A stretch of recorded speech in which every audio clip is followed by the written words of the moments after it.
Hello बच्चों, चौहानी education channel में आपका स्वागत है। बच्चों, आज हम 8 गेट अभ्यास पुस्तिका कक्षा 6वीं विषय विज्ञान के अंतर्गत अध्याय 7 पौधों को जानिए के प्रश्नोत्तरों को हल करेंगे। इससे पूर्व अगर आपके द्वारा चैनल को सब्सक्राइब नहीं किया गया है तो चैनल को सब्सक्राइब कर लें और बेल आइकन को प्रेस कर लें, जिससे कि वीडियो की नोटिफिकेशन आपको प्राप्त होती रहेगी। एवं वीडियो को लाइक एवं शेयर जरूर करें। बच्चों, देखेंगे हम अति लघु उत्तरीय प्रश्न क्रमांक 1, चित्र बनाकर पौधों के विभिन्न भागों के नाम लिखिए। अब यहाँ पर देखें हम विज्ञान पाठ्य पुस्तक के प्रश्न क्रमांक 52 प्रथम तथा दूसरा पैराग्राफ से इसके उत्तर को लिख सकते हैं। देखेंगे हम यहाँ पर पौधों के विभिन्न नाम निम्न हैं। नंबर 1, फूल, बीज, पत्ते, जड़, ये नाम है। इसके बाद हम देखेंगे प्रश्न 2, लक्षणों के आधार पर पौधों को कितने संवर्ग में विभाजित किया जाता है, उनके नाम लिखिए तथा चित्र बनाइए। इसके लिए भी विज्ञान पाठ्य पुस्तक के प्रश्न क्रमांक 53 तीसरा पैराग्राफ चित्र 7.3 से उत्तर को खोज करके लिख सकते हैं। चित्र को देखें हम साख में सब्जी से संबंधित वाली जो पौधे रहते हैं वो है, जैसे यहाँ पर पालक का पौधा यहाँ पर बना हुआ है साख में, सब्जियों से संबंधित। झाड़ी में कांटेदार झाड़ियाँ रहती है। फूल जिसमें गुलाब भी आ सकता है, कई प्रकार के झाड़ियाँ संबंधित पौधे यहाँ पर आ जाएंगे। इसके बाद देखिए आप वृक्ष में नीम, आम, इस प्रकार से ये वृक्ष का पेड़ है और ये नीम का पेड़ है जिसका वृक्ष दिख रहा है आपको। इनके लक्षण अब देखेंगे हम। लक्षणों के आधार पर हम अधिकांश पौधों को 3 संवर्गों में वर्गीकृत कर सकते हैं, जैसे शाक, झाड़ी एवं वृक्ष। जैसे हमने तीनों प्रकार के यहाँ पर चित्र के माध्यम से भी देखा, शाक, झाड़ी एवं वृक्ष। इसके बाद देखेंगे प्रश्न 3, शाक से आप क्या समझते, उदाहरण दीजिए।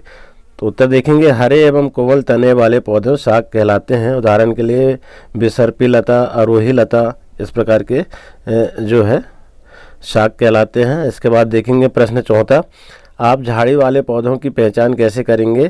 तो उत्तर देखेंगे कुछ पौधों में शाखाएं तने के आधार के समीप निकलती है, ऐसे हम इसकी पहचान कर लेंगे। इसके बाद देखेंगे प्रश्न क्रमांक 5, कुछ पौधों को ऊपर चढ़ने के लिए सहारे की आवश्यकता क्यों होती है।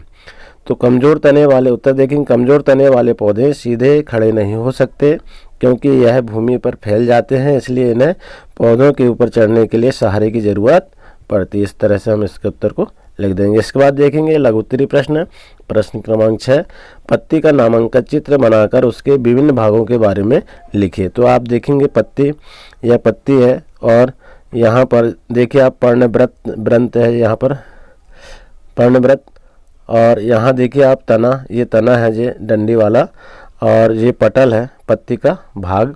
इस तरह हम नामांकित चित्र को कर सकते हैं। अब देखिए आप पर्णवृत्त पत्ती का वह भाग जिसके द्वारा वह तने से जुड़ी होती, जैसे कि हम यहाँ पर तने से जुड़ी हुई वह वाला भाग पर्णवृत्त कहलाता है।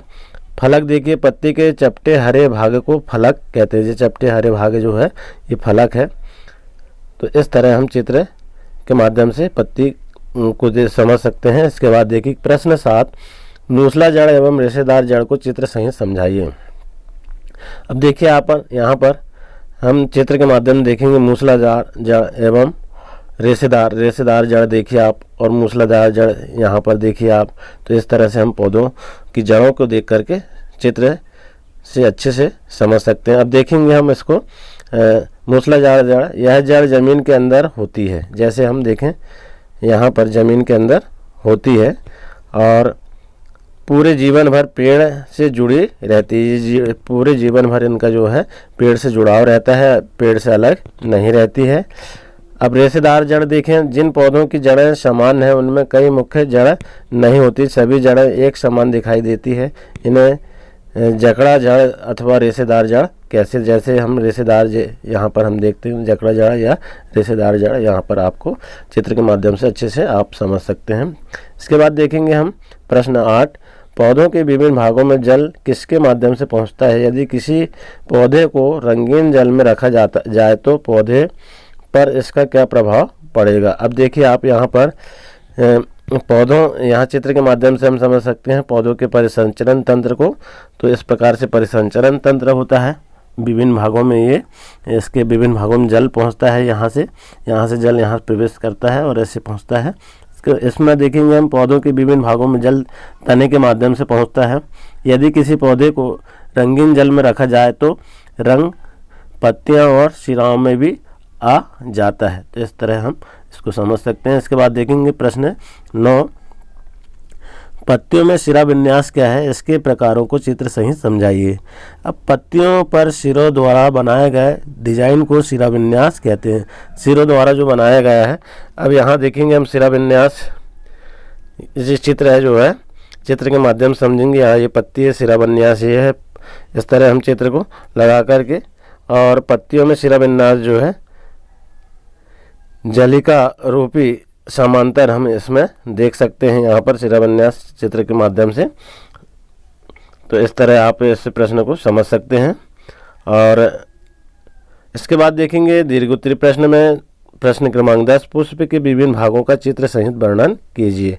अब पुष्प का विभिन्न भागों हम देखेंगे। यहाँ पुष्प के भाग, यहाँ पर विभिन्न भाग जो है पुष्प के सब नामांकित है। देखिए पुष्पीय अक्ष यहाँ पर है, पुष्पासन यहाँ पर होता है, पुष्प वृंत यहाँ होता है, अंडाशय जो है यहाँ पर होता है पुष्प का, और पुरकेसर यहाँ पर होता है, लघु बीजाणु धानी यहाँ पर होता है, और पराग केसर यहाँ पर होता है, योजी जो होता है यहाँ पर होता है।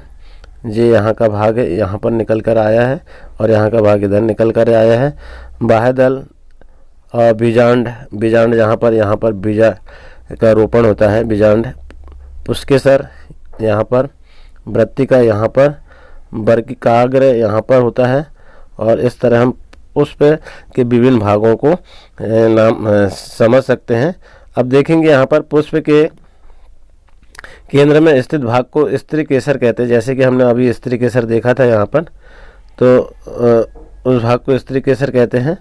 और अंडाशय स्त्री केसर का सबसे निचला एवं फूला हुआ भाग है अंडाशय। यहाँ पर हमने ये अंडाशय को देखा, फूला हुआ भाग है। यहाँ पर देखिए आप, इस तरह इसको हम समझ सकते हैं, फूला हुआ भाग है। अंडाशय के अंदर छोटी छोटी गोल संरचनाएं दिखाई देती है। तो इसके अंदर आपको छोटी छोटी गोल संरचनाएं, यहाँ पर देखिए आप, ऐसे गोल गोल संरचनाएं दिखाई देती है, जिन्हें बीजांड कहते हैं। इसी को हम क्या कहते हैं, बीजांड कहते हैं। तो आप इस चित्र के माध्यम से और अच्छे से समझ सकते हैं। इसके बाद देखिए प्रश्न 11 है, बीजांड से आप क्या समझते हैं, चित्र सहित वर्णन कीजिए। अब देखिए आप बीजांड का चित्र देखिए, जैसे कि हमने उसमें रंगीन बीजांड देखा था। ये बीजांड द्वार है यहाँ पर, और भ्रूण कोश यहाँ पर तैयार होता है।